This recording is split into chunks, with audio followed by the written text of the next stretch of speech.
안녕하세요. 해남 고구마 사랑방 최준성입니다. 고구마 재배에 있어서 가장 중요한 것은 뭐 병충해도 있고 뭣도 있고 할 수 있지만, 그래도 가장 고구마 재배 성공과 실패를 가르는 기준은 잡초라고 생각합니다. 잡초를 잘 잡고 깨끗하게 유지가 된 밭은 고구마가 잘 될 것이며 수확량도 풍부할 것이며, 그렇지 못한 밭은 수확량도 떨어지고 고구마 모양도 안 좋고 병충해도 많이 걸려 있을 겁니다. 고구마는 도시 주변의 텃밭, 그리고 또 심지어는 아파트 베란다에서도 키울 수 있는 인기 작물이죠.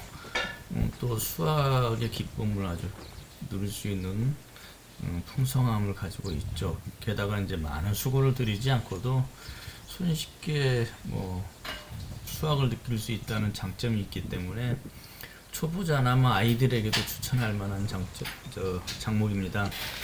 많은 손길이 닿지 않아도 어느 정도 수확은 할 수 있는 작물이 바로 고구마이긴 하지만, 고구마 덩굴에 이제 잡초가 섞여 자라기 시작하면 어그러져 버리면 그때는 이제 고구마밭에 많은 신경을 써야 됩니다. 그 전에 물론 이제 제초 작업도 해야 되겠고요. 그래서 오늘은 고구마 재배에서 가장 중요하다고 해도 과언이 아닌 이제 잡초 대체, 제초에 대해서 이야기하겠습니다. 즉, 제초의 효율적인 방법, 그리고 타이밍, 이런 것들을 자세히 소개해 보도록 하겠습니다. 고구마는 덩굴이 재배지를 덮어서 가뭄이나 많은 비가 와도 부담 없이 재배할 수 있는 작물이죠. 간혹 수확을 하기 위해서 고구마를 몇 주 해보고 나면은 내 생각보다 작다, 예상보다 작네, 그리고 구워 먹어보거나 삶아 먹어봤는데 단맛이 별로네 라고 하는 일이 생겨요. 그런데 심한 가뭄이나 심한 과습이 아닌 이상 만족스러운 고구마를 재배할 수 없는 원인은 대부분 잡초에 있습니다. 그러니까 풀을 못 잡았을 경우죠. 그래서 수확의 결과가 가장 안 좋은 경우도 잡초를 잡았느냐 잡지 못했느냐의 갈림길입니다. 고구마밭의 잡초는 어쨌든 나오게 되어 있습니다. 하지만 잡초가 나와도 곧바로 풀을 잡아버리면 문제가 되지 않는데, 그 못 잡았을 때가 이제 문제가 되죠. 그래서 잡초가 고구마 덩굴과 어우러져 버릴 정도로 자라버리면 제초 작업이 굉장히 어려워집니다. 덩굴과 얽혀버리면 약을 쓰기도 어렵고 뽑자니 그것도 어렵고 굉장히 어려져 버리니까 그 전에 제초 작업을 마무리 짓는 것이 좋습니다. 게다가 잡초가 자라서 고구마 덩굴 위쪽을 점령하게 되면 이제 일조량이 부족하게 되죠. 고구마는. 그리고 낮 동안에 광합성을 충분히 해야 되는데 그것도 부족해지고, 그러다 보면 이제 고구마 잎줄기가 충분한 탄소 다공을 할 수가 없어서 땅 속에 있는 고구마에 내려보낼 전구 물질이 작아지고, 그러면 이제 고구마가 크질 않죠, 개근이. 그 당분을 저장할 수도 없고요. 그렇게 되면 당연히 고구마가 자라지도 못하고 맛도 없어집니다. 게다가 통풍이 나빠지고 곰팡이가 자라는 환경이 조성되기 때문에 병해충 발생이 잘 되겠죠. 그래서 잡초 관리는 병해충 방제를 위해서도 매우 중요한 작업이에요. 고구마 제초는 보통 이제 삽식할 때 한 번 내지 두 번 하죠. 그리고 나서 제대로 고구마가 자라주기만 하면 꾸랑을 한 번만 지져도 되니까 이렇게 힘든 작업은 아닙니다. 다만 이제 유기 재배를 하거나 무농약 재배를 할 경우에는 일일이 뽑아줘야 되는 번거로움이 있긴 한데요. 관행 재배를 할 경우에는 큰 어려움은 없습니다. 다만 이제 바람이 심할 때, 이제 삽식하는 경우에 바람이 심할 때는 이제 골고루 뿌리는 데는 한계가 있으니까 골고루만 뿌려주면 큰 문제 없이 나중에 꾸락만 지져주면 되겠고, 모를 심어준 다음에 5일 내지 일주일 지나면 애들이 발화가 다 끝나요. 다 끝나는 거 아니죠. 발화가 이제 시작돼 버리죠, 벌써.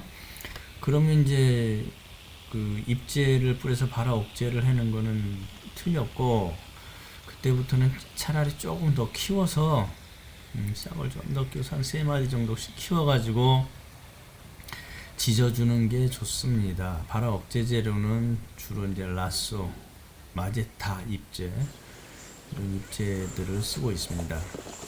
고구마밭의 제초 작업을 마무리하는 시기는 뭐 이론적으로는 심은 다음에 뭐 1, 2월까지 마무리 지으면 좋다고들 하는데요.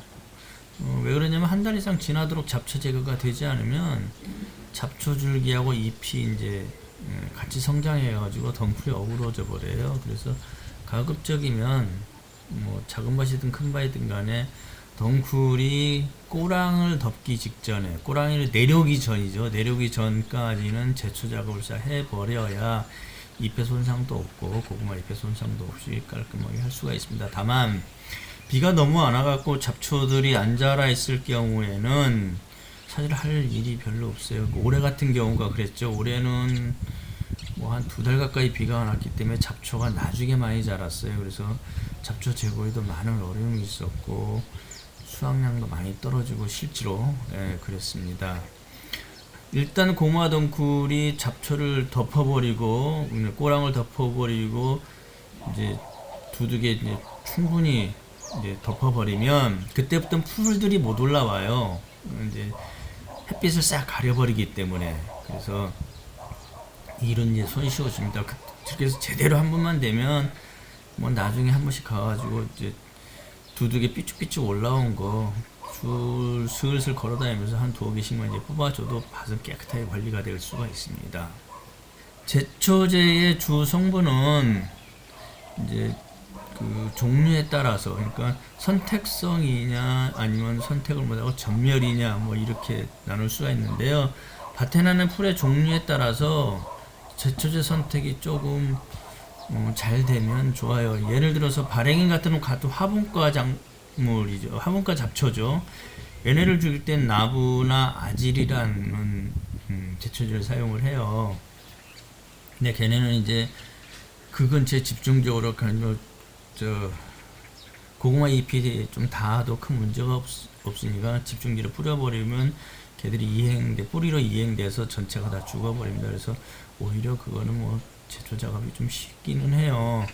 다만 이제 명아주나 뭐 고추지짐이 등등 잎이 넓은 잡초에는 선택적 제초제가 사실은 없습니다. 그래서 전물 제초제를 뿌리기 때문에 예전에는 이제 그 그라막손을 썼었어요. 근데 사용 근미된 다부터는 이제 바스트를 쓰는데 얘네들은 그 잎에만 닿으면 잎이 그 단자리만 타고 뿌리로 이행되지를 않아요. 그래서 고구마 밭에서 고구마 쪽 잎에 좀 닿아도 고구마가 기형이 나온다든가 그런 일은 없고 그 잎줄기만 고사돼 버립니다. 그래서 접촉부 이외의 고구마 잎에는 큰 영향이 없기 때문에 사용해도 큰 문제가 없습니다.